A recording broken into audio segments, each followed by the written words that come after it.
mesa tenemos la participación de Amalia Cruz Rojo, del ITAM. Tenemos también la participación de Miriam Estrada, de la UNAM, a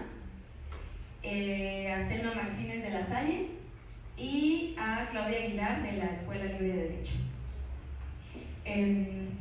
Bueno, vamos a empezar.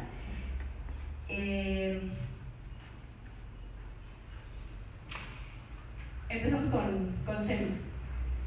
En cuanto al tema de violencia de género, ¿cuál es la situación que actualmente se encuentran experimentando las y los universitarios?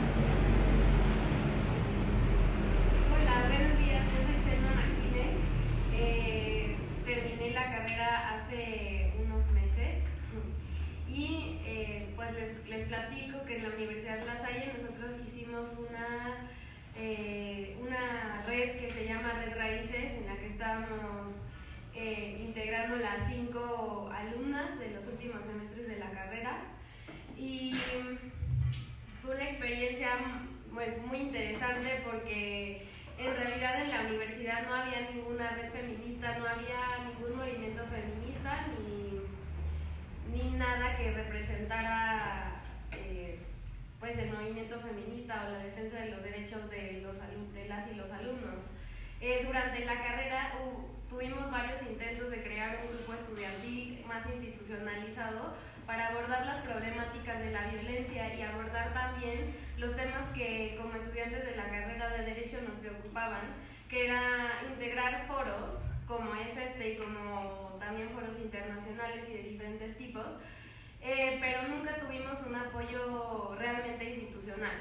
Lo que pasó fue que se hicieron muchas solicitudes, se presentaba una solicitud para que se hiciera el protocolo para atender casos de violencia, en específico de acoso, porque pues sí es una situación complicada, no solamente pues en la sociedad, ¿no? También en las universidades, y nos enfrentamos ante muchas trabas institucionales porque esa solicitud se presentó desde el 2017, por ejemplo, y hoy en día todavía no hay un protocolo, no hay un decálogo, no hay reforma a los estatutos de la universidad o al reglamento para abordar esta situación. Yo pienso que la situación de violencia en las universidades pensamos muchas veces que las universidades están pues hay mecanismos adecuados para abordar los problemas, para tener soluciones. Sin embargo, no los hay. Cuando nos enfrentamos a una situación de violencia, ya sea por temas sexuales, acoso sexual o por bullying inclusive, no hay mecanismos en los que nosotros podamos acudir que sean adecuados para resolver una situación como estas. Y pues pienso que la universidad es justo el reflejo de lo que pasa también en el mundo real, pero no es tan visibilizado pues porque no hay. Primero, pienso que las personas que son víctimas de violencia en las universidades o bullying no tienen la confianza muchas veces en poder presentar una queja o poderse quejar con las autoridades porque justo tienen miedo a la revictimización, justo como no hay un mecanismo adecuado y como tampoco hay apoyo por parte de las autoridades ni de los mismos compañeros, porque el movimiento que nosotros representamos, que es el movimiento de Red Raíces, tuvo mucha resistencia en la parte institucional y también por parte de los alumnos, de las y los alumnos, porque nada más decían, bueno, las feminazis ya van a empezar con su desastre, ¿no? ¿En qué momento nos alcanzó aquí en La Salle también las feminazis? Y pues la verdad es que es muy complicado, ¿no? Nos parecía nos daba mucho enojo que en vez de querer dialogar o querer platicar acerca de la situación, ya había un prejuzgamiento de lo que es ser feminista, porque justo, ¿no? O sea, estábamos luchando por abrir espacios, por abrir el diálogo, por visibilizar la situación de violencia dentro de nuestra comunidad y encontrarnos con respuestas que no nos escuchaban en la universidad, nos sellaban de acuse los escritos que presentábamos solicitando el protocolo y solicitando el decálogo y solicitando las reformas, y el año pasado el primer conversatorio de género en la universidad, porque nunca había habido un tema que se abordaran temas de género en específico. Y pues la verdad es que estuvo muy complicado porque no nos quisieron prestar ni el espacio de la universidad hasta que ya teníamos a las personas confirmadas. Les dijimos, bueno, pues ya tenemos a las confirmadas, entonces pues de todas formas lo vamos a hacer, así sea aquí afuera de la biblioteca o en el parque de enfrente, pero pues lo vamos a hacer. Enviamos las invitaciones a las autoridades correspondientes, nunca hubo una respuesta, nadie nos contestó, nos confirmó, ni siquiera nos dijeron que no podían asistir al conversatorio. Y pues la verdad es que a nosotras sí nos hubiera encantado que hubiera una autoridad sentada en los paneles, que duraron 5 días, hablando de estos temas, porque lo que sí pasó, y es lo rescatable del movimiento que nosotras organizamos, fue que realmente sí se empezó a hablar de temas de violencia de género en las universidades. La Salle no se caracteriza por ser una universidad que tenga una posición política, pues que pasen ese tipo de organizaciones estudiantiles, todo está como muy institucionalizado. Pero en esta ocasión sí empezó a haber un diálogo. Hubo personas que se nos acercaban y nos decían cuáles eran las situaciones de violencia que estaban enfrentando y cuáles habían enfrentado durante la carrera.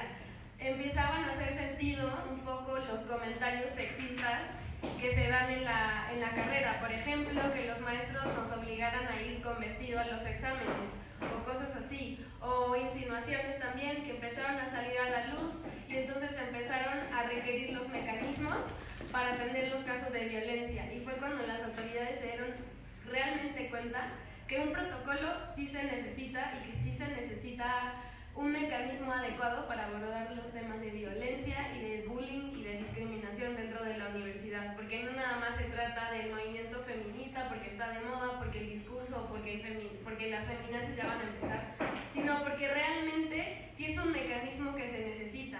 Pero esto sucedió justamente cuando empezaron las personas a empoderarse y querer hablar de la situación de violencia que estaban viviendo. Y para mí eso es, no sé, en otras universidades tendrán otras experiencias tal vez mucho más avanzadas, con un debate político y con un posicionamiento mucho más fuerte y con más personas, pero para mí es muy valioso haber empezado a construir el discurso y a empezar a visibilizar la situación de violencia que vivimos las universitarias y también los universitarios. Y empezar a generar el discurso y empezar a generar que las autoridades tengan atención en estas situaciones que, si bien no son académicas y no van a formar parte del currículum vitae, van a ser fundamentales para atender pues los casos de la vida cotidiana, y sobre todo porque estamos estudiando derecho, que se supone que nos estamos formando para resolver problemas, pero si dentro de nuestra misma institución no tenemos mecanismos, pues está muy complicado. Entonces, pues en general ese es el panorama que sucede en la Universidad La Salle, y pues muchas gracias por estos minutos para poderles contar mi experiencia. Muchas gracias, Eli. Bueno, voy a continuar con las siguientes preguntas, pero bueno, de todas formas, evidentemente, si ustedes quieren compartir algo diferente a lo que les estoy exponiendo, con toda la libertad. Bueno, vamos a continuar con Amalia. Desde tu perspectiva, ¿consideras que este tipo de violencia ha aumentado en los últimos años? ¿Adviertes algún momento específico o caso que la haya detonado? Y bueno, de una vez comparto una segunda pregunta.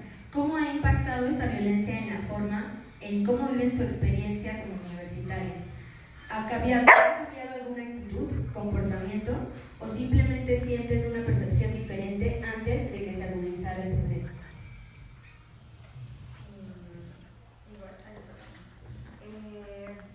Soy Amalia Cruz y tengo algunos años formando parte del claustro de profesores clínicos en el ITAM, y un poco mi experiencia, bueno, lo que quisiera compartir es que ciertamente el ITAM, digamos, ha tenido, las y los estudiantes han impulsado esfuerzos bastante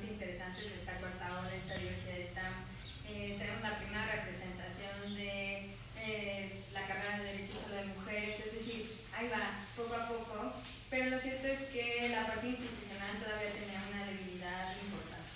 Y a partir de ahí, digamos, o sea, si ha incrementado o no, yo creo que los casos pasaban, lo que no contábamos es que no los podíamos visibilizar, ¿no? Yo recuerdo mucho al principio pues convivir con las y los estudiantes y contaban historias, ¿no? De las fiestas, de lo que pasaba, y pues era mucha risa y jijiji, pero había patrones de violencia muy fuertes que no estaban nada claros y no se hablaban con esos términos. ¿Por qué? Pues el tema de violencia siempre es incómodo y pues es mucho mejor darle la vuelta. Entonces, lo que creo que pasó también es pues que la institución se vio inmersa en un contexto general del país.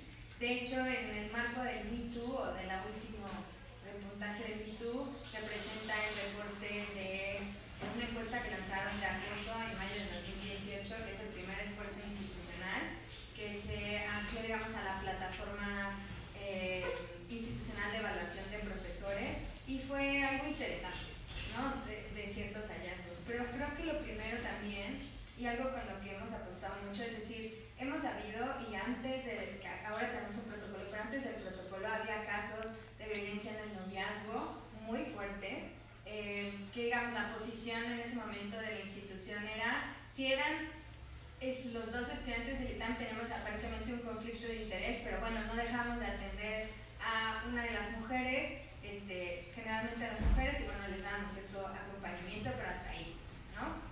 Cuando te dabas cuenta que de repente habían chavos, sobre todo hombres, que se acercaban y decían, yo tengo mucho conflicto, porque pues no sé, aquí la parte de consentimiento me genera mucho ruido, y fíjate lo que pasó aquí en la fiesta. También de los hallazgos, y ya lo sabíamos, lo más importante para atender, incluso uno de los grandes retos para la institución, es que la mayoría de agresiones se presentan entre personas de la comunidad, pero fuera de las instalaciones. Es decir, tenemos muchísimos estudiantes, les llaman foráneos, ¿no? Pero tenemos muchísimos alumnos y alumnas que no son de aquí, que viven solos, y que además entonces las redes de apoyo son entre los miembros de la propia comunidad, y eso genera dinámicas pues que son difíciles. Entonces, eso y las mentadas fiestas del ITAM, la verdad es que, o sea, yo me escucho muy señora y toda amargada diciéndolo, pero el nivel de incidencia de la violencia en las fiestas del ITAM es brutal, ¿no? O sea, de la encuesta es en qué espacio está sentido vulnerado las fiestas. Y entonces ahí teníamos un problema, tanto la institución como cómo controlamos. Además, siempre llega gente externa, se hacen afuera de las instalaciones, entonces se presentan todos estos retos. Ahora,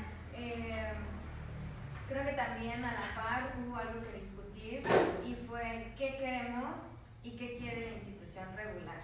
Y eso me parecía que era parte del debate, y que yo agradezco infinitamente que la institución haya tenido la apertura para hacerlo, porque incluso para el levantamiento de la encuesta se les cuestionó esta parte de, pareciera que hay un consenso de lo que vamos a entender por acoso, por violencia, o lo que la institución no quiera que suceda. Por ejemplo, regular relaciones entre profesores y alumnos, ¿no? Es algo que pues la institución tendría que marcar y establecer que sí se puede y que no, y eso tiene que ver más como un reglamento de conducta literal. O sea, las y los estudiantes no tienen claridad de cuáles son las reglas del juego, que sí, que no en ese espacio.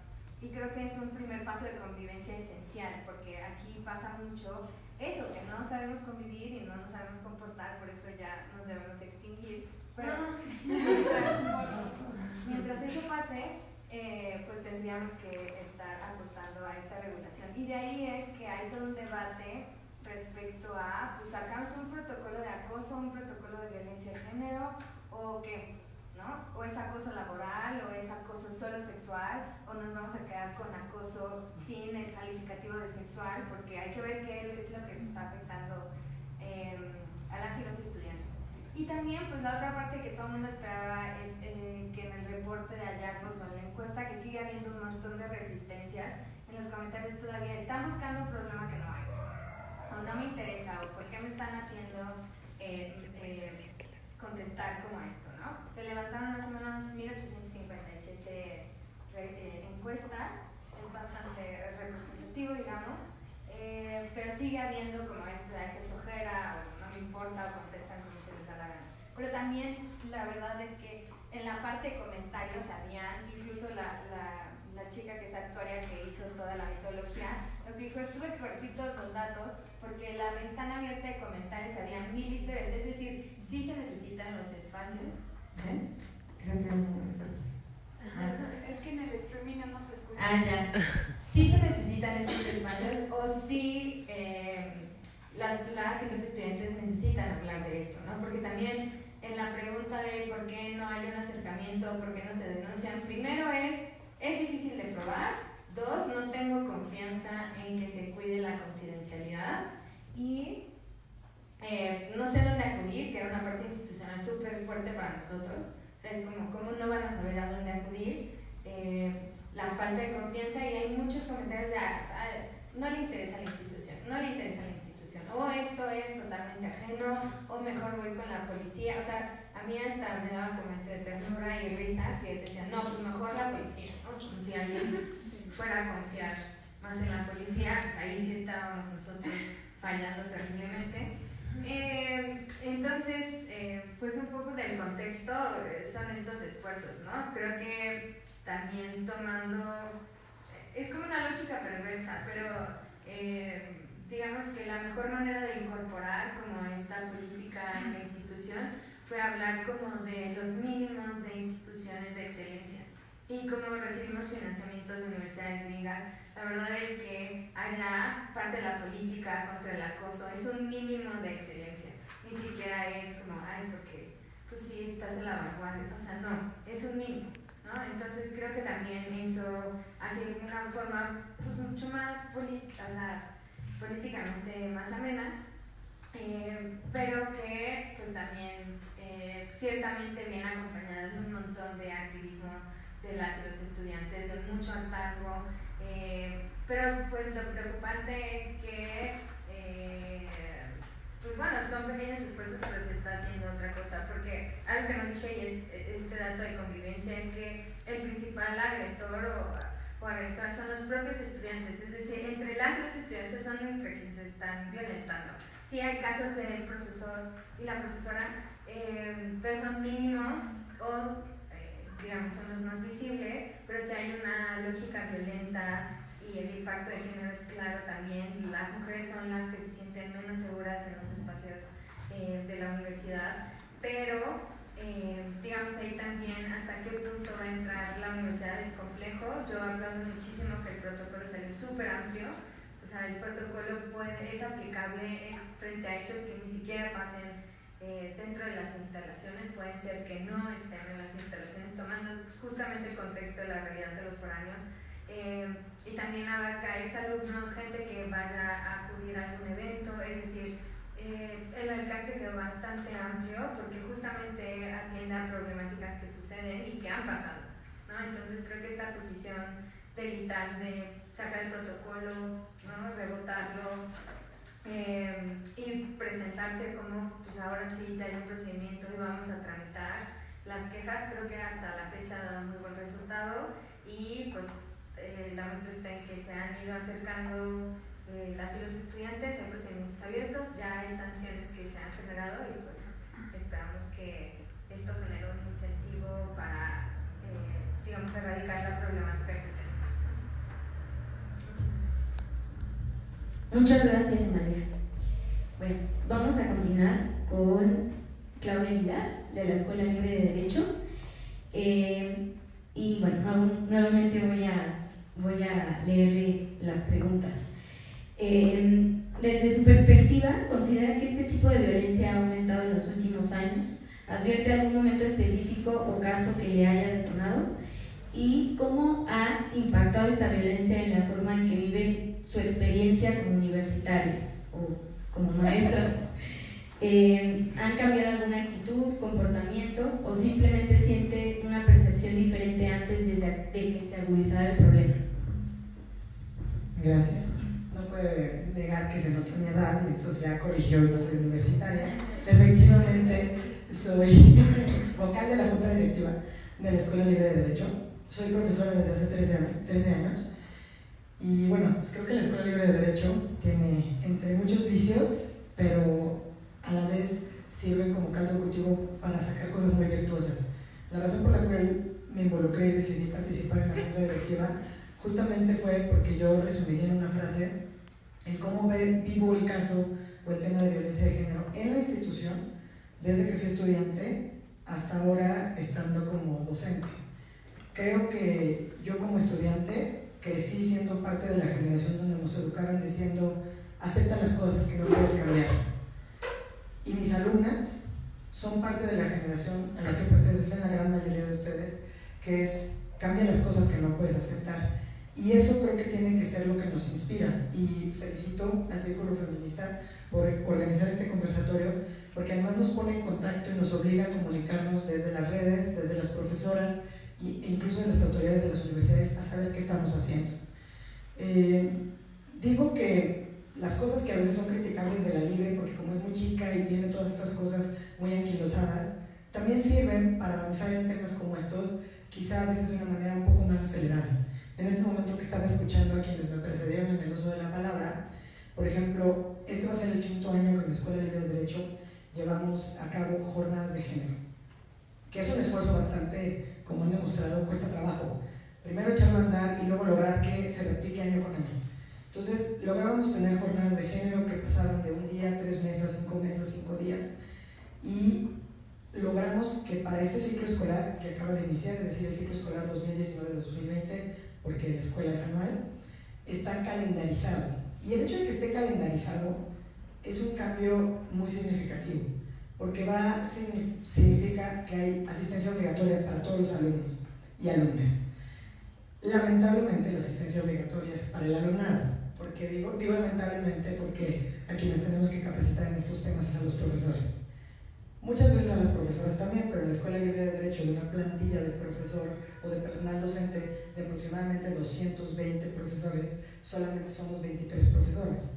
Y de esas profesoras, a nivel licenciatura, que vemos materias sustantivas, pues de esas que son como el corazón de la carrera de Derecho, la verdad es que somos muy pocas. Tradicionalmente nada más eran las profesoras que daban Derecho Internacional. En mi hipótesis es muy personal, creo que porque en algún momento los hombres dijeron deja a las mujeres que hablen de esas cosas que a nadie le interesan. ¿Qué es eso del Derecho Internacional? Pues de repente cuando llegó la ola del Derecho Internacional, que sí es importante el bloque de constitucionalidad y todas estas cosas, pues afortunadamente todas las profesoras de Derecho Internacional son mujeres, desde la doctora Loretta Ortiz Alf hasta Laura Trigueros, que pues ya falleció, José Cerrato, es decir, pero el resto. Por ejemplo, yo doy clase de Derecho Procesal Constitucional, pero no hay ninguna profesora que imparta Derecho Civil, no hay ninguna profesora que imparta Derecho Civil en ninguna de sus vertientes, Derecho de Familia, Sucesorio, no hay ninguna profesora de Derecho Penal. Y eso tiene una implicación grave en la formación de los abogados y las abogadas, porque yo he escuchado profesores decir, es que yo creo que es un error incorporar el feminicidio. Si el profesor que imparte la materia de Derecho Penal no cree como si fuera un acto de fe en el feminicidio, pues estamos formando a los futuros abogados y abogadas, a los futuros ministerios públicos, a aquellos que van a tener que integrar las averiguaciones, a aquellos que van a tener que integrar las carpetas de investigación. Entonces me parece grave. ¿Cómo vivo la violencia? Pues evidentemente de una manera muy distinta. Cuando era estudiante, pues estás acostumbrada al bullying, a que tengan comentarios sexuales pasados, ¿no? Que no son aceptables, que no son admisibles, que los profesores normalmente pues hicieran comentarios misóginos y machistas del corte, pues no sé qué haces aquí, vete a otro lado, para que estudies acá, te vas a casar, te van a mantener, etc. Entonces, la verdad eso fue lo que me motivó desde la docencia e incluso estando en la junta, porque cómo queremos convencer a nuestras alumnas en la Escuela Libre de Derecho de que efectivamente vale la pena quemarse las pestañas estudiando, si al final del día van a estar escuchando durante 5 años consecutivos que mejor se casen con alguien que las mantenga, o van a decir que solamente aquellas que no lograron casarse o que no lograron tener hijos están dedicadas al ejercicio de la profesión. ¿Qué hemos hecho en la escuela? Hemos avanzado, creo que en un corto periodo de tiempo, bastante, nadando contracorriente y con una convicción. Desde esta nueva junta directiva hay un nuevo rector que escogimos con la Asamblea General de Profesores en noviembre del año pasado. Es un rector joven que también tiene que estar con las inercias porque obviamente además como somos abogados pues el cuerpo normativo nos aplastan, ¿no? Entonces no tenemos facultades, no podemos hacer esto. Y en la Escuela Libre de Derecho todo es atribución de la Asamblea General de Profesores. Entonces, imposible pensar que 6 personas electas por el cuerpo superior tomemos una decisión. Se hicieron acciones o se han hecho acciones contundentes de noviembre del año pasado a la fecha. Específicamente me gustaría destacar 2. Se incorporó una especie de ombudsperson para atender las denuncias de violencia de género. Y a lo mejor a una institución como la UNAM o instituciones más grandes les suena de, bueno, qué bueno que hagan algo así, pero créanme que en la Escuela Libre de Derecho todo eran datos. Si comentas que no había datos, bueno, en la Libre no hay ningún dato. Todos son leyendas, mitos urbanos, experiencias y vivencias personales, pero de ahí no pasa.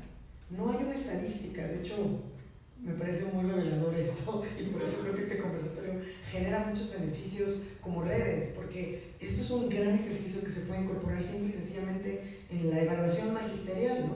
Pon ahí cómo se comportan los profesores y las profesoras. Entonces, generamos este ombudsperson porque había un profesor que, pues, en teoría, pues, normalmente casi es terapia para, pues, el pobre alumno que viene del interior de la República y se siente medio desadaptado y la presión, etc. Entonces, es una profesora, hay un profesor y una profesora, y con ellos pueden dirigirse, y tiene una especie de protocolo, marco de actuación para que se pueda presentar ante él o ella a elección del alumno o de la alumna involucrado en el caso, ciertos casos, y que sea esta persona, ombudsperson, quien eleve el caso ante la junta directiva o directamente ante el rector para que en ejercicio de sus facultades tome alguna determinación. Es un gran paso, ¿no? Me pueden decir, ahorita podemos en las preguntas y respuestas ver cuáles son los problemas que vemos en la aplicación, pero créanme que es un gran paso. El segundo, están hablando aquí de protocolos. Todos buscamos por la creación de protocolos. Es increíble cómo los abogados somos tan cuadrados, nos cuesta trabajo nombrar las cosas como las debemos nombrar. Deberían de llamarse protocolos para atender casos de violencia de género, sí o sí, porque ese es el tema que queremos atender. Pero las autoridades educativas, pero las universidades, nos cuesta trabajo llamar las cosas por su nombre, porque eso implica un reconocimiento de que esos casos de violencia de género sí pasan. Entonces, avanzamos, pero le pusimos otro nombre. Y entonces, a partir de mayo de este año, la Junta Directiva aprobó unos lineamientos, que no me acuerdo cómo quedó el nombre, les voy a leer tal cual como quedó el nombre, unos lineamientos para la atención de casos de transgresión de derechos de la comunidad escolar. Así se publicaron, podemos, les digo, incluso en la sesión de preguntas y respuestas platicar, pero es un gran avance. O sea, insisto, si vemos en la Escuela Libre de Derecho en sus más de 100 años de existencia, de cuando yo fui alumna a la fecha, pues nada más en un año hemos logrado tener un ombudsperson como canal para recepción de este tipo de denuncias. Tenemos unos lineamientos de actuación y hemos tenido finalmente resultados que, evidentemente, por cuestiones de protocolo, pues no podemos tampoco revelar, pero sí se han atendido casos. Creo que también es muy relevante señalar que efectivamente el hablar de estas cosas nos ayuda a identificar que el problema no nada más es el acoso entre el profesor o profesora frente a sus alumnos, sino que la violencia es tan sistémica, está tan arraigada en el tema por la falta de educación que tenemos como hombres y mujeres, que efectivamente en las fiestas, en las salidas, en el transporte, entonces entre alumnos y alumnas hay una incidencia grave de casos de violencia que tampoco estaba identificada. Entonces, creo que como beneficio de la propia institución a la cual yo pertenezco, de la cual soy egresada, en la cual llevo muchos años dando clase, sí ha servido una transformación, pero claramente nos sirve también esta separación generacional para darnos cuenta también que nosotras como profesoras tenemos una obligación con nuestras alumnas y con las futuras generaciones para que su realidad sea una realidad totalmente distinta a la que nosotros vivimos. Gracias. Muchas gracias, Claudia. Bueno, voy a repetirte nuevamente las preguntas de este bloque. Desde tu perspectiva, ¿consideras que este tipo de violencia ha aumentado en los últimos años? ¿Adviertes algún momento específico o caso que la haya detonado? Y, finalmente, ¿cómo ha impactado esta violencia en la forma en que vives tu experiencia como universitaria? Y si esta ¿Ha cambiado alguna actitud, algún comportamiento o simplemente sientes una percepción diferente o antes de que se agudizara el problema? Buenos días a todas y todos, pues muchas gracias por la invitación y por el espacio. Bueno, como ustedes saben, la universidad pues es gigantesca, ¿no? O sea, la UNAM pues es de los mayores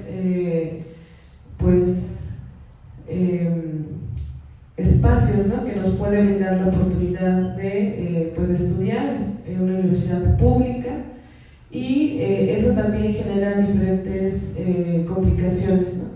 A pesar de que tiene justo pues una excelente calidad, ¿no?, y es de las mejores del mundo, precisamente hay elementos que nos hacen complicado justo combatir la violencia de género. Hay que entender que pues, la UNAM es lo que pasa dentro de la UNAM pues, es un reflejo de lo que pasa a nivel nacional. Hay una grave crisis humanitaria que todavía no termina. Hay un recrudecimiento de la violencia de género contra las mujeres específicamente, y en ese sentido pues en la UNAM tenemos ya varios casos incluso de feminicidio. Recordemos a Leslie Berlín, recordemos a Aide Mendoza, a Lupita Benítez Vega, ¿no?, que son algunos casos, ¿no?, que han sembrado y han movido pues desde la raíz justo y visibilizado estos espacios. En la UNAM siempre ha existido violencia de género, es una realidad.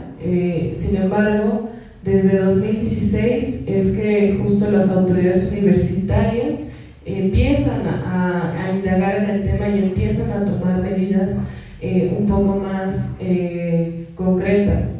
A pesar de que desde 2013 existían ya unos lineamientos generales para la igualdad de género en la UNAM, en 2013 ya existían, no tenían perspectiva de género, ¿no?, como tal. Y fue hasta 2016 cuando ya fue un acuerdo del rector que se establecen pues, las políticas institucionales para prevenir, erradicar, sancionar, atender la violencia de género. Y con ello justo se crea pues, el protocolo de atención a casos de violencia de género de la UNAM, así se llama. Y con ello se crea también un subsistema jurídico que va a estar encargado de la abogada general. Ella es la autoridad competente para supervisar que este subsistema jurídico se pueda llevar a cabo.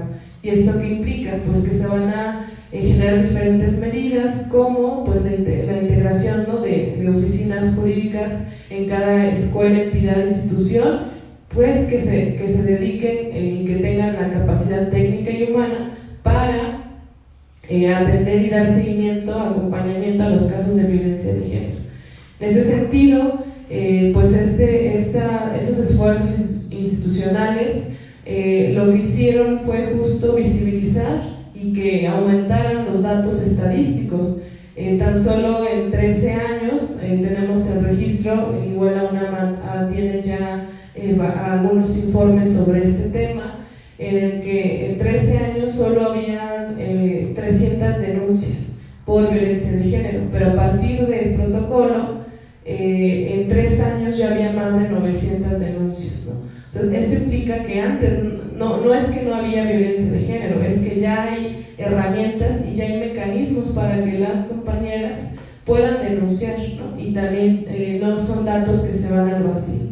Entonces, en ese sentido, pues son datos concretos. Les recomiendo que justo la UNAM, a partir de estos esfuerzos, ha sacado tres informes anuales. El más reciente salió en junio de este año, donde establece, digamos que justo la actuación y los datos concretos de cómo ha estado funcionando este subsistema jurídico, que básicamente salen de este protocolo. Y tenemos que, por ejemplo, ¿no?, el 99% de las personas que denuncian son mujeres, ¿no?, y el 95% de las personas probables agresoras son hombres, ¿no? Son datos importantes. Y una de las pues cifras más reveladoras que tiene este informe precisamente es que digamos que la relación que denota en su mayoría más violencia de género al interior de nuestros campus precisamente es la relación académica entre profesor y alumna, ¿no? Aquí incluso un poco a diferencia de la Salle, como comentaba, pues es que y de ITAM, la relación de subordinación entre el profesor y la estudiante es lo que más pesa y es donde en el ámbito donde más violencia se ejerce contra nuestras compañeras. Es un dato que nos da a entender justo cómo se está moviendo la lógica en las aulas y que pues como estudiantes que hemos pasado por los campus de la UNAM, pues entendemos y sabemos, y es algo vivencial, ¿no?, que hemos experimentado durante toda nuestra estadía aquí. O sea, en ese sentido, pues entendemos que hay una grave crisis de violencia de género pues en la UNAM y que esto también se hace, pues ha aumentado en los últimos años precisamente por un contexto de falta de democracia en la UNAM, que es algo indispensable de comentar. ¿Por qué?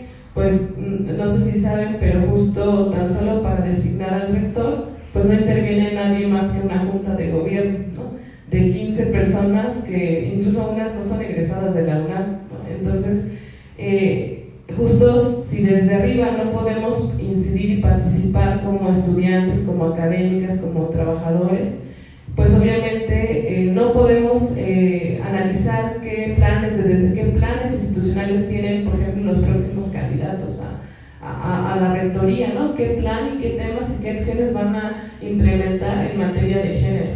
Entonces, algo también muy específico es que a pesar de que a partir de 2016 se abrieron espacios como comisiones de género en cada una de las escuelas, instituciones y dependencias de la UNAM, la falta de democracia precisamente hace que las estudiantes, las profesoras, las trabajadoras, que son quienes al fin y al cabo vivimos la violencia, no podamos participar en ella. Y las comisiones de género precisamente son para implementar, coadyuvar en justo la realización de medidas y políticas institucionales, cosa que estos espacios, aunque existen a través de un reglamento interno, no se abren espacios y dejan fuera a las compañeras que tienen propuestas para poder combatir esta violencia de género.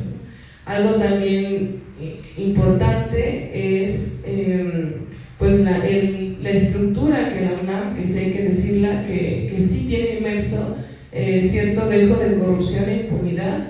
Es una realidad que a pesar de que hay mecanismos como el protocolo, el subsistema jurídico, las comisiones de género, la misma comisión especial de equidad de género del Consejo Universitario, también es cierto que muchas veces no se llevan a cabo completamente los seguimientos a los casos de violencia de género. ¿Por qué? Porque hay un profesor, por ejemplo, vaca sagrada considerado, pues que es intocable, ¿no? Entonces, pues aunque haya todo ese esquema y ese protocolo, pues si es vaca sagrada, si es un investigador importante, ¿no?, si es incluso un funcionario, un director, un secretario general, pues obviamente las autoridades encargadas de darle seguimiento a casos de violencia de género, pues van a hacer caso omiso o lo van a hacer muy tardado, tratando justo de que la persona, la quejosa, pues claudique, ¿no?, en el camino.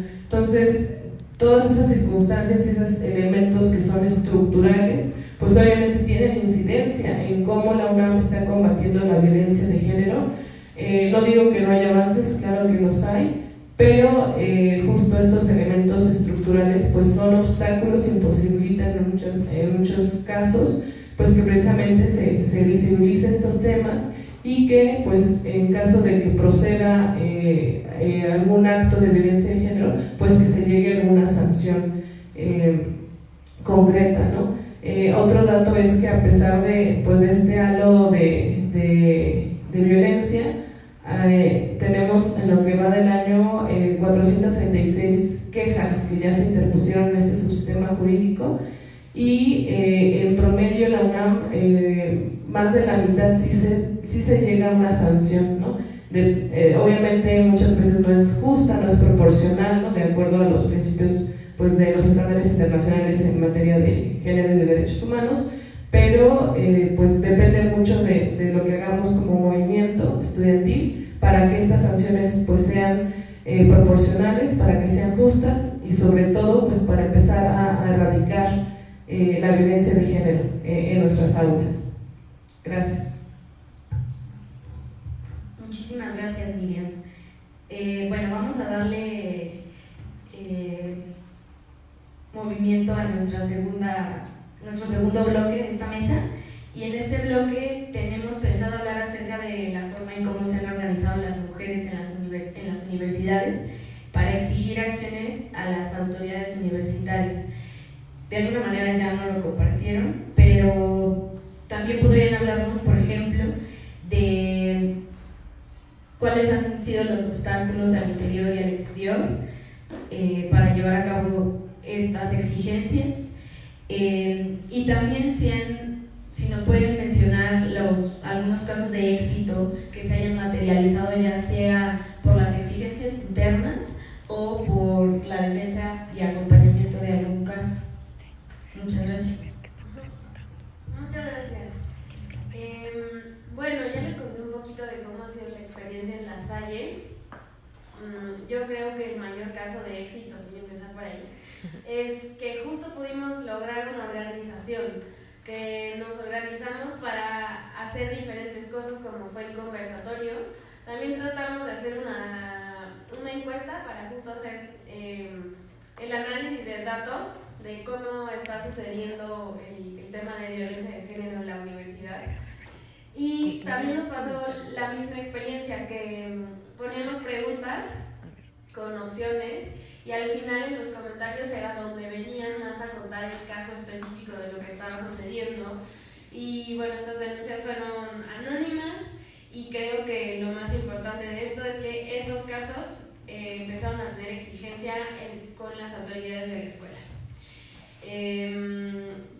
Pues como les conté, hemos tenido muchas resistencias por parte de las autoridades para atender el caso, para tener mecanismos adecuados. No sé si sea, pues nosotros propusimos un protocolo, pero pues hemos estado abiertas al diálogo para poder discutir de fondo cómo nos gustaría que se resolvieran los problemas, cómo nos gustaría que fuera el primer contacto y cuáles son las medidas que también nos gustaría que se tomaran para resolver los casos. Sin embargo, hace unas semanas me escribieron y me dijeron que estaban trabajando en un protocolo que pues no hemos tenido la oportunidad de ver, a pesar de que lo hemos solicitado. Nos hemos ido a parar otra vez a la facultad, a pesar de que ya no somos alumnas, para ver cómo está, para ver qué comentarios podemos hacer y para poderlo socializar con pues, nuestra comunidad feminista, ¿no? Para ver qué opinan, cómo le podemos entrar y cómo lo podemos abordar. Sin embargo, pues es eso, ha sido muy difícil la comunicación, ha sido muy difícil tener un espacio para poder dialogar acerca de cuáles son las cosas que nos preocupan como universitarias. Y pues el mayor logro para nosotras ha sido que se abriera el espacio, porque hoy, hace unas semanas, nos están diciendo que están pensando en volver a hacer un conversatorio de género igual organizado por parte de los y las alumnas que hoy en día están en los últimos semestres de la carrera, y que para eso para nosotras es un gran logro, ¿no? Que ya se empiece a institucionalizar, así como en las otras universidades, tener un espacio para discutir cuáles son los problemas. Eso es algo que para nosotras quisimos empezar a sembrar el discurso feminista dentro de nuestra comunidad, y esos son los resultados. Nos gustaría que en los próximos meses tener respuestas positivas acerca del protocolo, acerca de cómo están atendiendo los casos. Sin embargo, pues estamos a la espera. Y pues ya, hasta no verlo materializado, yo creo que no lo vamos a contar como un logro, pero tampoco cuenta como que no hicimos el esfuerzo para poder discutir estos temas. Y pues ya, creo que eso es todo lo que yo les tengo que compartir acerca de los logros.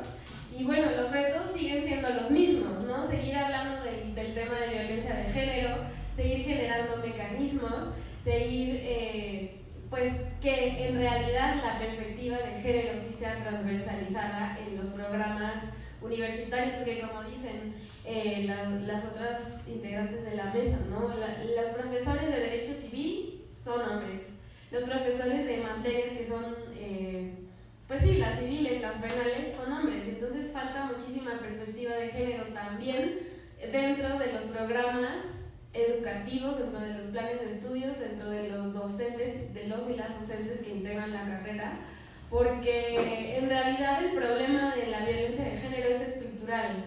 Lo podemos ver desde la carrera, desde, por ejemplo, no sé, cuando yo entré a la carrera tenía muy poco, bueno, algunos años que se había reformado lo del matrimonio, y nos decían, ¿no? O sea, todavía en los libros de Derecho Civil venía como la nulidad del acto jurídico, que pues son discursos técnicos jurídicos que pues han permeado en nuestra educación, y por eso es que el derecho sigue siendo una estructura que discrimina a las mujeres. Los procesos siguen siendo estructuras que discriminan a las mujeres, y por lo tanto nuestros planes de estudio, nuestra carrera y nuestras autoridades siguen siendo estructuras que nos discriminan como mujeres y sobre todo como universitarias, porque no tenemos ningún mecanismo para poder acudir a denunciar este tipo de casos. Y bueno, hay bastantes retos. Yo invito, si alguna de nuestras compañeras de La Salle nos está viendo o está aquí, que sigan con la lucha que decidimos emprender desde hace un año, de empezar a generar el debate, de que empecemos a hablar de género y que nos empecemos a formar como una comunidad, porque también lo que pasa es que no tenemos una comunidad de mujeres que hagamos estas cosas, y socializando con las integrantes de la red, la creación de la red ha marcado una gran diferencia en nuestra experiencia como universitarias. Pues antes nos sentíamos cada una sola, cada una pensando en ojalá que pudiera pasar, ojalá que alguien propusiera un protocolo, ojalá que las autoridades empezaran a hablar de estos temas, y cuando nos formamos como comunidad, cuando nos empezamos a organizar, la experiencia universitaria fue totalmente diferente. Ya sabíamos que podíamos contar con alguien para platicar acerca de cómo nos sentíamos, tan solo eso, y también para podernos organizar públicamente y no sentirnos solas, que estábamos luchando contra un sistema que nos discrimina. Y pues eso es todo. Muchas gracias. Lo que queremos que se hable en este segundo bloque, sobre la forma en cómo se han organizado las mujeres universitarias desde su ámbito, ya sea como tal cual, como universitarias, como estudiantes o como maestras, como docentes, para exigir acciones a las autoridades universitarias. Y también si nos puedes compartir algún caso, alguna experiencia de acompañamiento de éxito que tú hayas visto justamente desde este activismo, desde esta organización que tienen dentro del ITAM.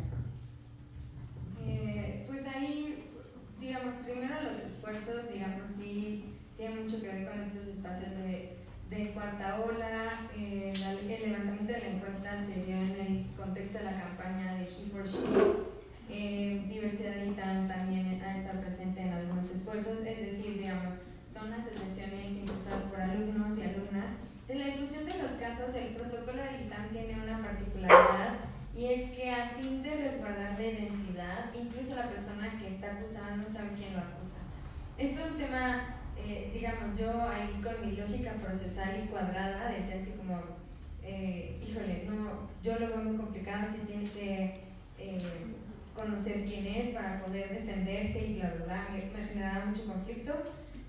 Hasta el momento parece que ha funcionado bien, pero también el ITAM ha tomado una política de ya se sancionan profesores, ya hay procedimientos que están en etapa de investigación, es decir, cuando presentas la denuncia entra un comité preliminar y después se hace un comité ad hoc para la investigación, pero el ITAM ha optado por no hacer no se difunde el resultado, es decir, no sale el departamento académico a decir, ya corrimos a 2 profesores más y se sancionaron, o ya se les sancionó, sino es un procedimiento que literalmente pues se ha cuidado lo más posible bajo el anonimato, es decir, no la política de ocultar, que ahí hay que ponderar ciertas lógicas, ¿no? O sea, que tanto como institución no es que no lo quieran reconocer, pero la parte, al final, aunque sea la UNAM de todas formas, o sea, hay como la comunidad estudiantil es pequeña, ¿no? Todo se sabe, todo se conoce y es uno de los principales miedos.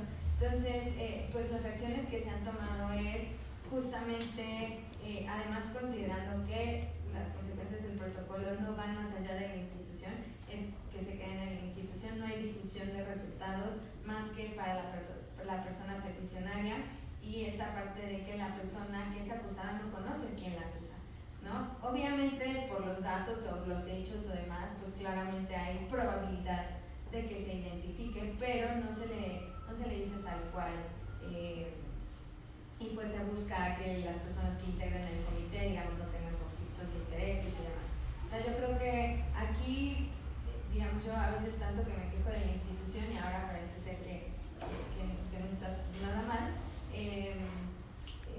digamos, el agrupamiento institucional ha sido súper importante, toda la apertura para la parte académica, porque además, pues, desgraciadamente y desafortunadamente todo este tipo de esfuerzos pues generalmente tampoco son redituables, ¿no? No es decir porque te llegue un cheque así, participó en la elaboración del protocolo, pues tampoco. Entonces, pues también el claustro pues siempre está saturado y pues decirle, oye, participa en una cosa más es complejo. Afortunadamente también en el ITAM pues contamos con profesoras y profesores bastante digamos, empáticos y comprometidos con la causa. La resistencia para mí sigue estando mucho también en la propia comunidad por parte de las y los estudiantes para la incorporación de la perspectiva de género. A mí en un curso pasado, que ahora estoy en Derecho Laboral y Género, que es eso, ni yo sabía, pero la verdad es todo un campo.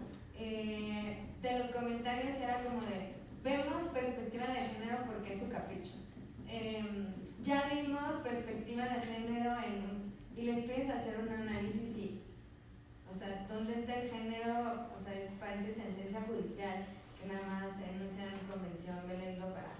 Entonces, digamos, ahí está mucho la resistencia. Yo ahí sí soy bastante tirana y espero que la oposición también, o sea, un punto tajante es de no es opcional, ¿no? Ni es optativo, o sea, es una estrategia jurídica, un criterio jurídico constitucional que requiere para que todo abogado y abogada pueda conducirse de manera idónea y efectiva, ¿no? Ya no es así como que pues, si me gusta o no me gusta.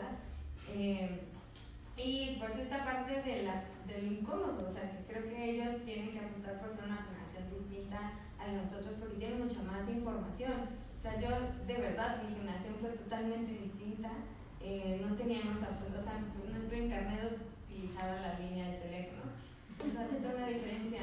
Y ahora hay un montón de esfuerzos y también creo que justamente las redes de universidades a nosotros, o bueno, por lo menos a mí, cuando me invitaron a participar en el protocolo y dije, pues ¿cómo lo vamos a regular y cómo? Pues revisé el protocolo de la UNAM, revisé el esfuerzo que tenía el CIDE, dije, mira cómo lo hicieron aquí, cómo lo hicieron acá, el esfuerzo de la Ibero, que también ha abierto espacios bastante interesantes. Entonces, digamos, también estos esfuerzos conjuntos y tejer cada vez más redes me parece sumamente importante para tratar de pues, combatir estas resistencias. Y finalmente, digamos, hay actualmente una petición por parte de las y los estudiantes de bastantes años de incorporar en todas las materias de estudios generales la perspectiva de género, ¿no? Esto que pues quién nos cuenta la historia, desde dónde estudiamos la ciencia política, desde dónde estudiamos la historia de México.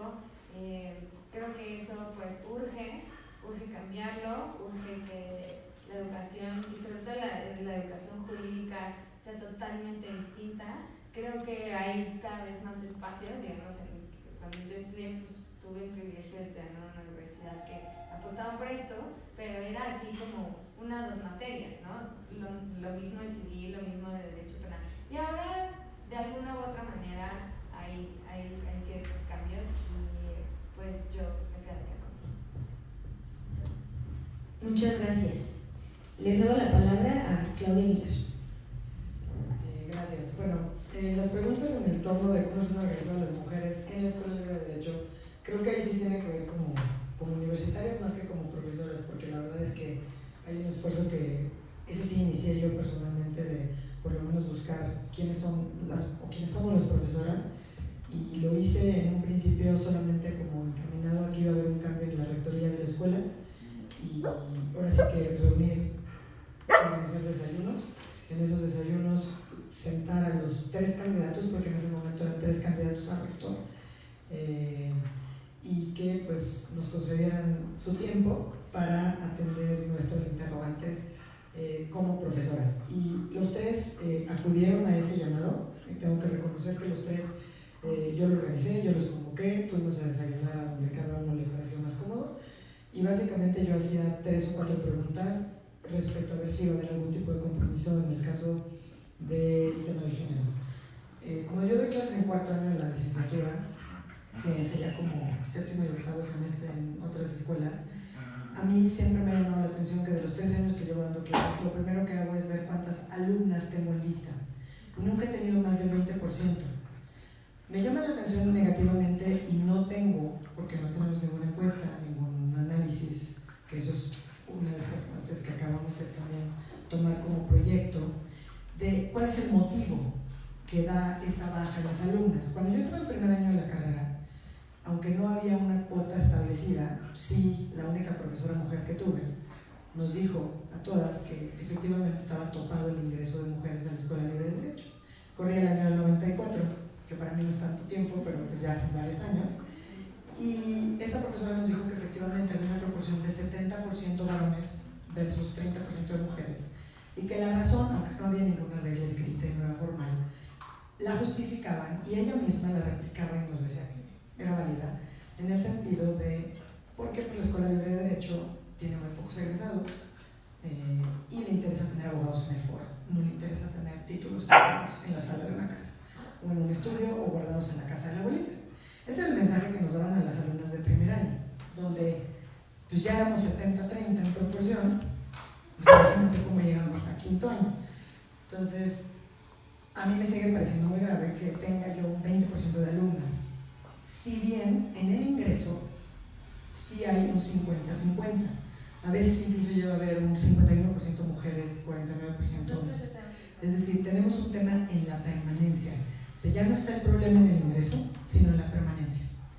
Entonces, ¿cómo se han organizado? Yo creo que las alumnas se han organizado en la medida de lo que pueden hacer, porque en la escuela tampoco tenemos muchas actividades donde podamos irnos organizando, pero a mí me llaman y yo soy muy orgullosa de decir que tengo a mis alumnas feministas, muchas que nos han ayudado, por lo menos en lo personal, a mí me han ido educando y me han ido obligando a capacitarme y a estudiar en estos temas, ¿no? En el verano cursé estudios de género en el Colegio de México, es decir, estoy buscando siempre que haya programas que también nos ayuden, porque para poder transformar la realidad institucional no basta con que yo les diga es que yo solo tengo 20% de alumnas, porque si nada uno contracorriente, y cuando alguien levanta la voz siempre está la preocupación de qué pasa con aquel a quien le están imputando o señalando la comisión de un acto de violencia de género o de discriminación. Entonces, en ese sentido, pues las alumnas yo creo que se han organizado bastante bien. Casos de éxito o acompañamiento los describiría más o menos como lo han dicho, es decir, yo creo que ya en mi intervención anterior de alguna manera les dije lo que hemos logrado en este, creo que es poco tiempo, no de existencia de la institución, sino poco tiempo para haber logrado ya tener pues un ombudsperson, unos lineamientos y tener de alguna manera institucionalizadas y calendarizadas las jornadas de género. Omití, sin embargo, comentarles también que hace ya algunos años los alumnos de nuevo ingreso están obligados a tomar un curso propedéutico, y que este año por primera vez en el curso propedéutico, también derivado de que hay presencia finalmente de alguna mujer en la junta directiva y que decidí, porque la verdad es que lamentablemente todo el mundo te dice, ahí son tus temas, ¿no? Te doy chance que no son mis temas, pero uno como sabe que estás haciendo un bien mayor, pues te guardas el coraje. Entonces, no son mis temas, entonces como decían aquí, como si nos sobrara tiempo o de eso nos generara algún tipo de ingreso, evidentemente no, pero pues es un compromiso con la causa. Entonces, pues me tocó involucrarme en la organización del propedéutico, aunque no me correspondía directamente, en dos cosas que creo que deben abonar también a una construcción, por lo menos al interior de la institución, más igualitaria. Los alumnos y alumnas de primer ingreso tenían toda esta semana, tienen unas especies de conferencias de pues, grandes egresados o ilustres egresados de la escuela, y normalmente pues siempre son hombres. Entonces les dije, oye, pues si son 5 días, pues, 1 o 2 conferencias de mujeres, o sea, no podemos tener magnas conferencias de mujeres que hablen. Además creo que hay dignas egresadas de la escuela, que merece la pena que escuchen. Y luego en cada salón había presencia del abogado en el ejercicio del derecho penal, el ejercicio del derecho de litigio, mercantil, etc. Y son 4 salones de primer año. Entonces logré que hubiera 2 hombres y 2 mujeres, ¿no? Por lo menos. En un caso que fue el tema de derechos humanos estuvo bien porque hubo 3 hombres, pero uno es una persona con discapacidad, entonces también estaba bien, porque hay que tener formación en materia de derechos humanos. Y adicionalmente a todos los alumnos de primer ingreso se les impartió un taller de lenguaje inclusivo y no sexista. Entonces, pues creo que esos son como casos de éxitos que, como decía ahorita respecto al ITAM, ¿no? A veces también uno reniega tanto que de repente está bien confrontarse a ver, bueno, las cosas en las que hemos podido avanzar y que claramente podemos hacer más. Tenemos muchísimas tareas pendientes, porque además en la Escuela Libre de Derecho es muy difícil, les digo, transformar un plan de estudios, pues esas cosas que pasan por reforma estatutaria, pues pasan por Asamblea General de Profesores. Entonces tenemos una serie de candados ahí que nos impiden, pero por ejemplo vamos a lanzar, espero que la convocatoria, que también ha sido mi falta, salga dentro de las próximas semanas, un diplomado de género y derecho. Lo quiero hacer de alguna manera multidisciplinario, para que tenga toda esta vertiente de lo que es no nomás la perspectiva de género, sino violencias feminicidas, violencias de género, es decir, todo este tema del derecho laboral, derecho familiar, etc. Me encantaría lograr, ¿no?, que hubiera una perspectiva de género transversal en todo el temario, pero ahí nos topamos siempre con el tema de y la libertad de cátedra que hacemos con ello. Me queda claro que no colisiona la libertad de cátedra con incorporar la perspectiva de género y de impartición de ninguna materia, pero eso es lo que uno escucha. Entonces, pues pianito hemos ido logrando transformar ciertas realidades que yo espero que las alumnas también lo perciban de esa manera, ¿no? Normalmente, bueno, hemos también logrado que este año se haga un grupo focalizado. Habíamos pensado en el inicio de estudio como justamente que las alumnas de ingreso, para verificar la permanencia o incluso que con su anuencia evidentemente nos dijeran los motivos por los cuales deciden causar baja, ¿no? O sea, claramente sabemos que en la escuela hay una serie de factores que se cruzan, ¿no? Desde pues, que es anual, que son exámenes orales, ¿no? Que es difícil, que está lejos, que está en la colonia de doctores, los horarios mixtos. O sea, sabemos que hay una serie de factores que además luego se ven aderezados por temas de misoginia, machismo, violencia, discriminación, etc. Pero si no tenemos un estudio y una radiografía cara, tampoco podemos atenderlo. No hay un tema, y es otro tema pendiente, pero ya hay serios compromisos por parte de la Junta, de tener un área, por ejemplo, de apoyo psicológico.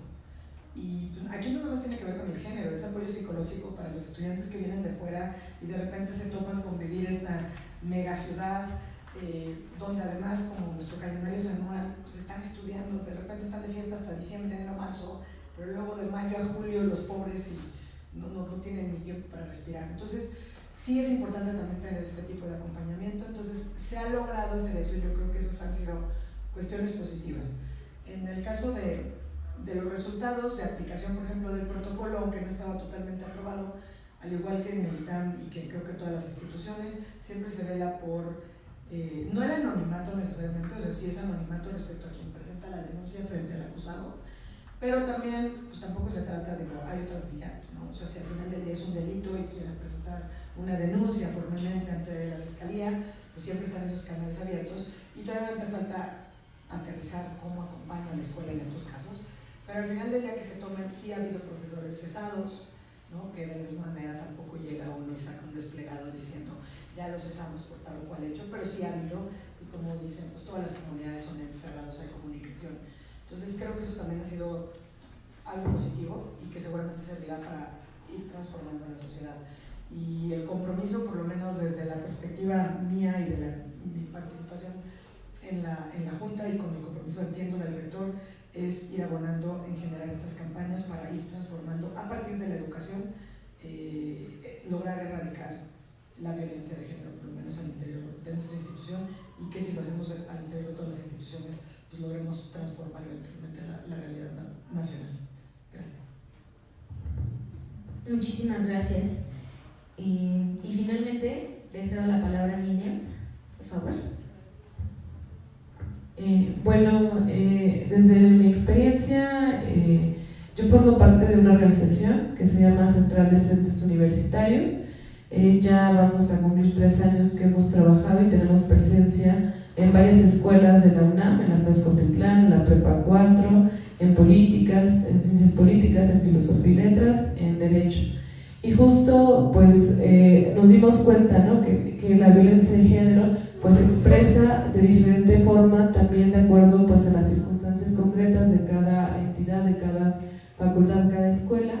Y nosotros pues a partir de la movilización, de la exigencia, de la protesta, ¿no?, también tenemos varios consejeros universitarios, consejeros estudiantiles en los diferentes órganos de gobierno de la UNAM. Por ejemplo, yo soy consejera académica alumna de mi facultad, y eso también nos ha permitido pues discutir y exigir dentro de esos órganos de gobierno de la UNAM pues estos temas. Nosotros como pues casos de éxito hemos logrado, por ejemplo, en derecho, que bien como lo comentaba, pues es muy difícil la modificación de planes y programas de estudio, pero nosotros recientemente aprobamos un nuevo plan de estudios en la Facultad de Derecho, se acaba de implementar en este agosto, es la primera generación, y gracias a las movilizaciones, gracias a un paro que hicimos en la facultad, es muy difícil para la Facultad de Derecho, es muy difícil, nos ha costado mucho, y también las resistencias de las autoridades universitarias, pero logramos colocar la perspectiva de género en el plan de la Facultad de Derecho. Era algo muy importante para nosotros porque precisamente estábamos pensando pues qué clase de abogadas, abogados se van a formar. Esto va a marcar generaciones y al menos en 10 años no se va a volver a modificar nuestro plan, ¿no? Entonces logramos implementar esa perspectiva de derechos humanos, esa perspectiva de género.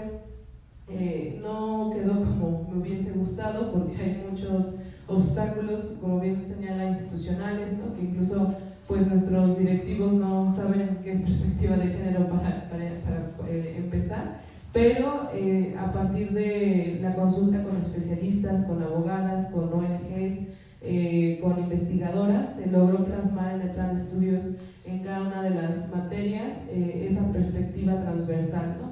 Ahora falta el reto pues que realmente se implemente y se aplique en los hechos, pero estamos ya trabajando en la capacitación docente. De igual forma, pues como organización estudiantil no nos han pues dejado entrar, ¿no?, tan profundamente en la capacitación docente, porque precisamente se mezcla con la defensa de los profesores, ¿no?, que señalan eso de la libertad de cátedra. A mí no me puedes obligar a no ser sexista, ¿no?, incluso así comentarios, pero pues vamos a generar espacios, ¿no?, precisamente pues para que esta lógica se vaya cambiando.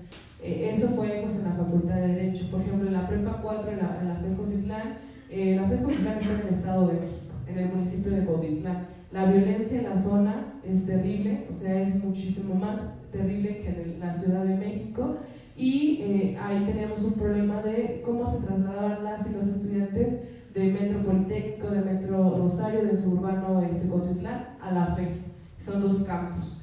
Había violaciones en los transportes públicos contra nuestras compañeras, había asaltos, había lesionados con armas blancas. Era una situación de crisis terrible. Los estudiantes eran asaltados 4 veces por semana. Imagínense la situación de pánico y terror. Nosotros lo que logramos fue negociar con las autoridades del Estado de México, o sea, de un tú por tú, con la Secretaría de Movilidad de un gobierno priista. Es muy complicado. También negociamos con transportistas del Estado, que pues es, digamos que es algo muy complicado porque son intereses económicos de años de corrupción. Logramos sentarnos, sí nos apoyó en ese momento Rectoría, sí enviaron a una representación. Entonces negociamos de tal forma que logramos un convenio de transporte. Lo pueden ver, de hecho el boleto que se le entrega el seguro de vida a los compañeros pues tiene el logo de nuestra organización. Es un convenio de transporte seguro, no puede entrar alguien ajeno a la universidad, tienes que entrar con tu credencial. Es una tarifa preferencial, 13 pesos. Para el Estado de México el transporte es muy caro y logramos una tarifa preferencial de 13 pesos. Y además lo acabamos de renovar, ya es el segundo año que va a estar vigente, y logramos implementar una perspectiva de género, ¿no? Los choferes van a ser capacitados con perspectiva de género porque ellos eran quienes acosaban a las estudiantes, y estamos logrando pues generar un ámbito seguro para, al menos en el traslado, pues para las compañeras y también pues los estudiantes. Esto también se replicó en la Prepa 4, porque pues como saben, Prepa 4 está en Tacubaya, por Metro Tacubaya, y la zona, aunque son 5 minutos caminando, está muy complicada, son menores de edad además, los estudiantes de nivel bachillerato, y asaltos, agresiones sexuales contra compañeras. Logramos un sendero seguro de la puerta de la prepa hasta el Metro Tacubaya, y también un transporte seguro, la misma lógica que en la FESCO, tarifa preferencial, con perspectiva de género, y pues obviamente no entran personas ajenas. Por otra parte, también nosotros hemos dado seguimiento a casos de violencia de género. Hemos logrado ya dos estudiantes expulsados en el Tribunal Universitario, que es como el órgano disciplinario en la UNAM. Es algo muy complicado porque no basta la queja formal, no basta el procedimiento en la UNAM, con hacer tu queja, con seguir todo el protocolo no basta. Nosotros tuvimos que, en cada órgano de gobierno en el que estábamos nosotros insertos, desde el GACS, desde el universitario, en los consejos técnicos, pues exigir y denunciar a las autoridades, pues ahí mismo en su cara, ¿no? O sea, decirles: ustedes están encubriendo a este agresor, ustedes están encubriendo a esta persona que violó a una compañera, que agredió a una compañera, y exhibirlos, ¿no? De hecho, pues el rector nos tiene muy bien ubicados a nuestra organización estudiantil, pues a nosotros como consejeros estudiantiles, pero pues si logramos esa representatividad en esos órganos, representar a nuestras comunidades, pues tenemos la obligación de llevar estos temas a estos plenos. Entonces, pues a partir hicimos un meeting el 8 de marzo en rectoría, entregamos pliegos petitorios, las compañeras que son consejeras universitarias pues denunciaron estos hechos.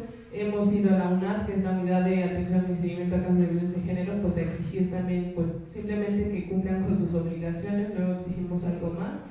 Y a través de todos estos mecanismos pues logramos que pues ya hay 2 sanciones, 2 expulsados estudiantes, y pues sí vamos a seguir, ¿no? Porque hay varios casos que hemos dado acompañamiento en la FES, en la prepa, en derecho, en políticas, y pues no vamos a bajar el dedo del renglón.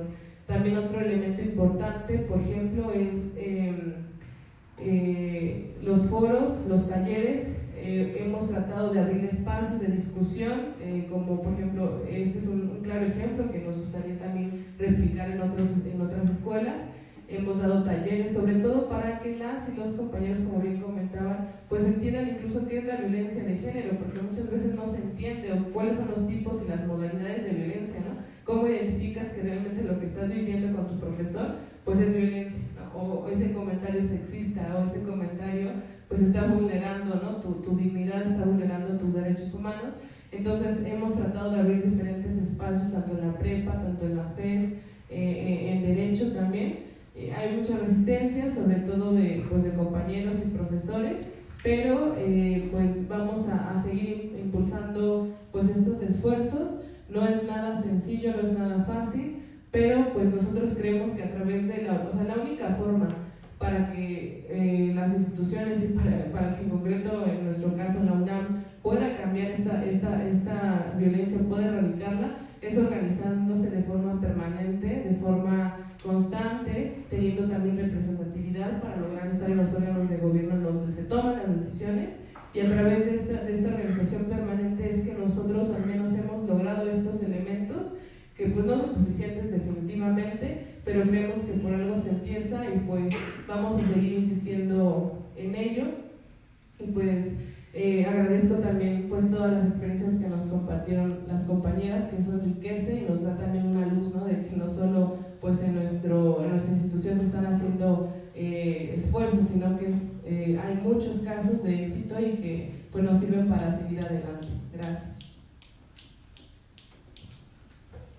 Muchísimas gracias. Bueno, a continuación vamos a dar inicio a una serie una ronda de preguntas y respuestas. Vamos a dar 30 minutos para esto. Entonces, bueno, 20 más bien. 20. 20 minutos y bueno, iniciamos. A ver, empieza ya. Yo también quiero para. Ay.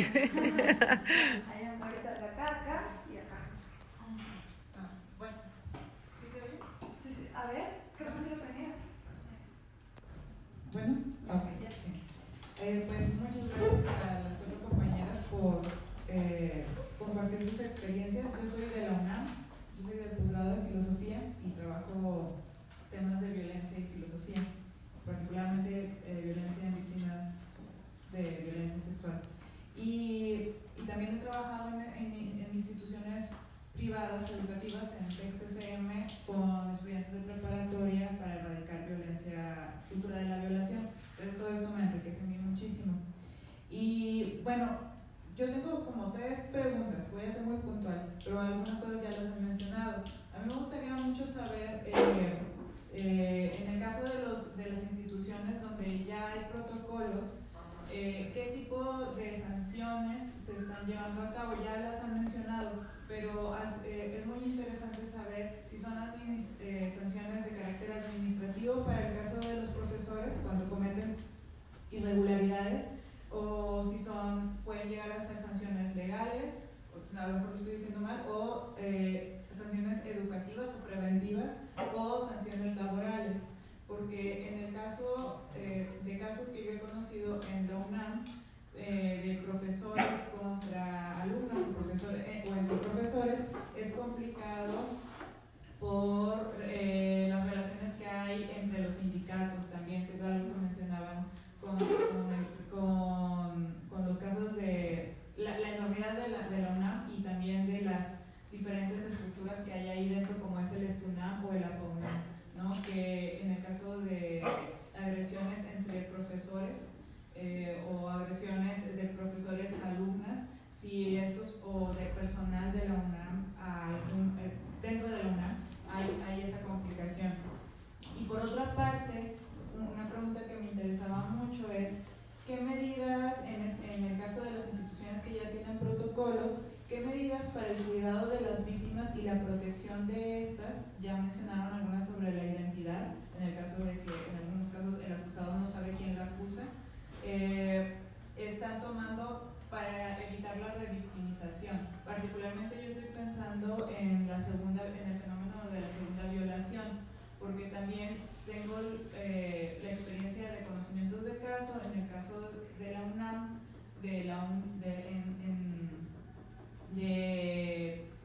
de personas que van a la UNAM a denunciar experiencias de violencia, pero el protocolo que sigue la UNAM es hacer que cuenten demasiadas veces la procesión de los hechos, de tal manera que agotan a la víctima, cae en este fenómeno de la segunda violación, en el caso de agresiones sexuales muy graves, y desestiman el seguimiento del proceso. Entonces, bueno, y si pudieran, en el caso de UNAM, ¿qué es lo que están haciendo, por ejemplo, en posgrado?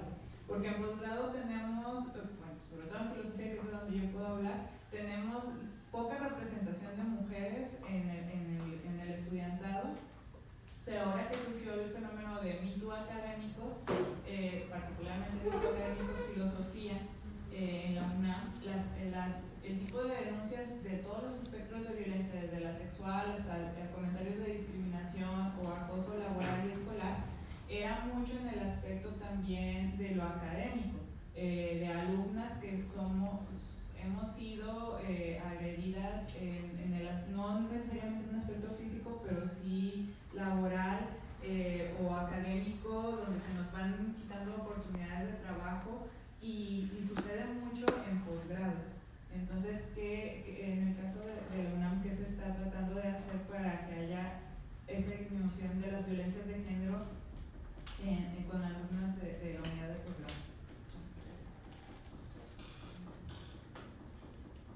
Gracias a todas. Yo siempre odio a los que dicen que más que una preguntas que se valen. Y sí tengo una pregunta puntual que hago al final. Yo soy Exatec y es súper complicado el TEC de Monterrey, ¿no? O sea, con todo lo que contaron, como que me veía muy identificada con algunas cosas. Particularmente en 2017 hubo un caso muy sonado en el campus Monterrey de Felipe Montes, un profesor de literatura que abusaba sexualmente de sus alumnas, ¿no? Y la verdad es que el TEC lo abordó muy mal. Siempre el TEC es muy malo comunicando, sobre todo externamente, ¿no? Lo que está sucediendo. Sabemos qué pasó cuando el sismo de hace 2 años también, ¿no? Pero creo que sí es importante en las conversaciones que tuvimos, porque nos juntamos varias exatecs feministas a tratar de impulsar cosas.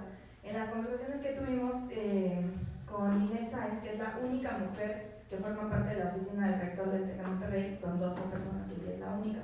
Y además es la decana de la Escuela de Humanidades, porque obviamente, ¿no? O sea, era justo que pues, el problema iba más allá que solamente la violencia que pueden ejercer los profesores contra las alumnas, ¿no? O sea, es violencia que ejercen entre los mismos docentes, ¿no? O sea, a las docentes se les cuarta la carrera en el TEC de una manera impresionante, ¿no? O sea, no escalan, no suben. Y algo que, o sea, que creo que es importante es que yo sé que nos gusta mucho hablar de violencia, pero que hablemos de más cosas y no solo violencia de género, ¿no? O sea, porque la realidad es que no hay representación, ¿no? O sea, me parece impresionante que solamente el 10% de las profesoras de la Libre sean mujeres, ¿no? O sea, no hay representación, que no garantiza que el que haya mujeres signifique que haya perspectiva de género, sabemos, ¿no? O sea, sabemos que no es garantía, pero mínimo es representación. Entonces, o sea, celebro que tengamos estos espacios. También creo que necesitamos justo como empezar a ampliar la discusión y hablar de que por qué no leemos a mujeres, ¿no? O sea, me parece que, digo, es una lucha que sé que llevan ya mucho tiempo picando piedra, pero que las EDITAM se estén organizando para que las clases de estudios generales se garantice, ¿no? Que un porcentaje del temario sea, o del sílabus o lo que sea, y creo que son cosas que tenemos que estar empujando a la par de estar empujando el tema de protocolos, ¿no? Porque, o sea, creo que es muy difícil sensibilizar al alumnado y a las y los docentes de los temas si en todo lo demás excluimos a las mujeres de la conversación, ¿no? Entonces, bueno, ese era mi comentario, pero ahora sí mi pregunta puntual. ¿Qué mecanismos de evaluación tienen los protocolos o los lineamientos o lo que sea que tengan para ver si en realidad están funcionando y qué ajustes les tendrían que hacer? Digo, si es que tienen dentro del mismo protocolo o qué se les ocurre a ustedes que tendría que ser para evaluar. Yo quisiera preguntarles qué piensan ustedes de estas posiciones que incluso desde los feminismos atacan la forma punitivista de abordar el acoso sexual en las escuelas y en cualquier institución.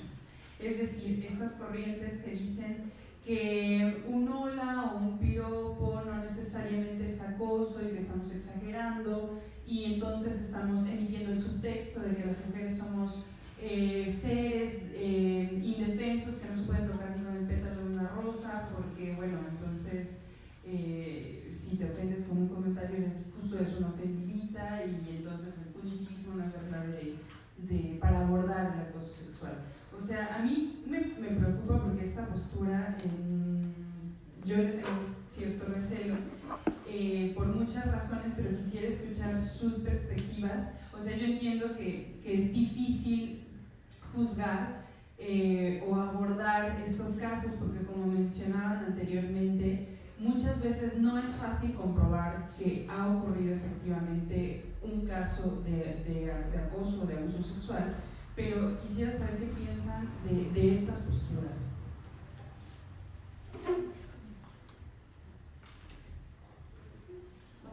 Hola. Bueno, mi pregunta es muy puntual para Male y para Miriam. Nada más quisiera saber si los datos de los que hacen mención son públicos. No sé, podríamos usarlos.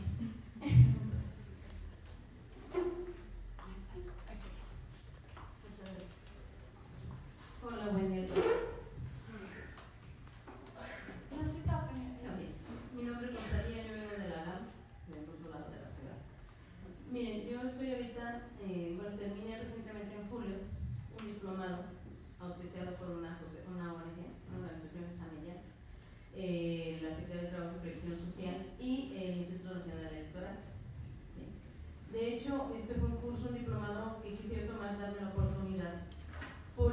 es muy, muy tremendo lo que está sucediendo, ¿no?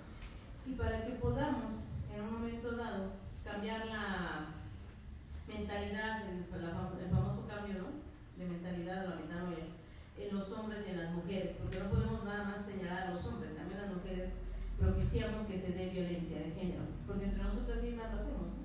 O sea, ya si vienes con unos zapatos diferentes o con unos zapatos padres, en lugar de chuleártelos, pues te estoy envidiando, ¿no? Son tonterías a lo mejor, pero desde ahí empezamos, y en casa debemos de educar para que los niños y las niñas se respeten, se valoren, reconozcan las cualidades de cada uno, ¿no? Aquí lo que me llama la atención es que hay un programa en la Ciudad de México a través de los famosos grupos que están diseñando de cultura, que están dando una materia o un taller que se llama Las Nuevas Masculinidades.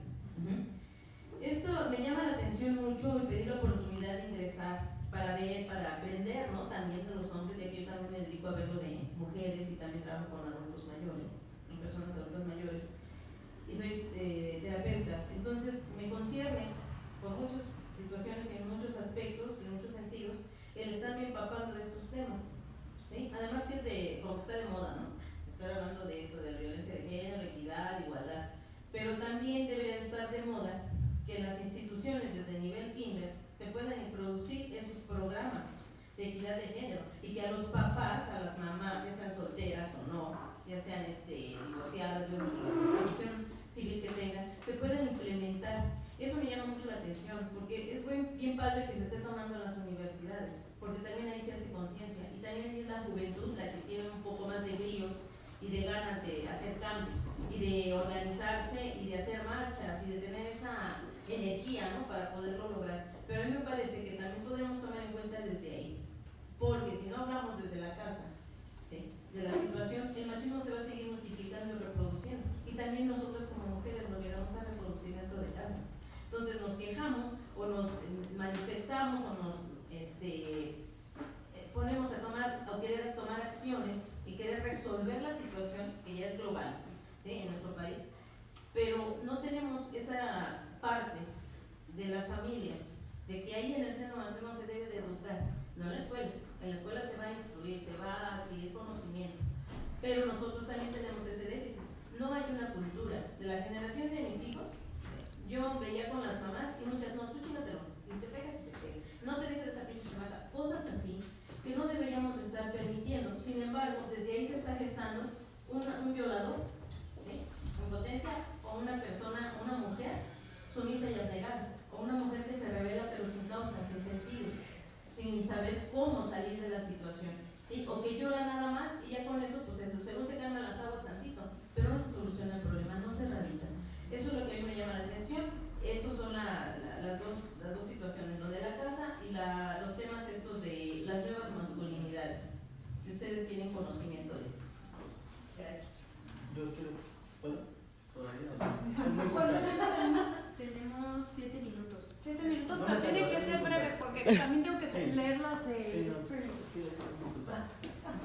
Rápidamente, un poco abordando la pregunta de la compañera de filosofía y un poco de la penúltima compañera que participó. ¿Hasta qué punto es válido despedir a los maestros y o correr a los alumnos en casos de violencia de género, ¿no? Entendemos que a lo mejor en un caso de violación, pues no podemos decir, pues no pasó nada y quédate, ¿no? Pero al final el hecho de despedirlo, o sea, al ser maestros con currículum, con doctorado y demás, van y lo hacen, o sea, los contrata a otra universidad y lo siguen haciendo, ¿no? Entonces, pues de repente eso, ¿hasta qué punto sirve y hasta qué punto no? Y por otro lado, cuando los casos de violencia de género son fuera de la escuela, como comentaban, en fiestas o en otros lugares, ¿cómo podemos hacer que la institución, los rectores, los colegios académicos puedan aceptar que el caso es dentro de la universidad, ¿no? Porque a veces dicen está afuera y pues no nos compete, ¿no? ¿Cómo podemos hacer que intervengan en esos casos de violencia? Bueno, tenemos una pregunta por vía Facebook Live, que será, por parte de Mariana, que dice, ¿será que mientras más privilegios es más probable que un hombre es más probable que un hombre realice abusos entre profesores y alumnas?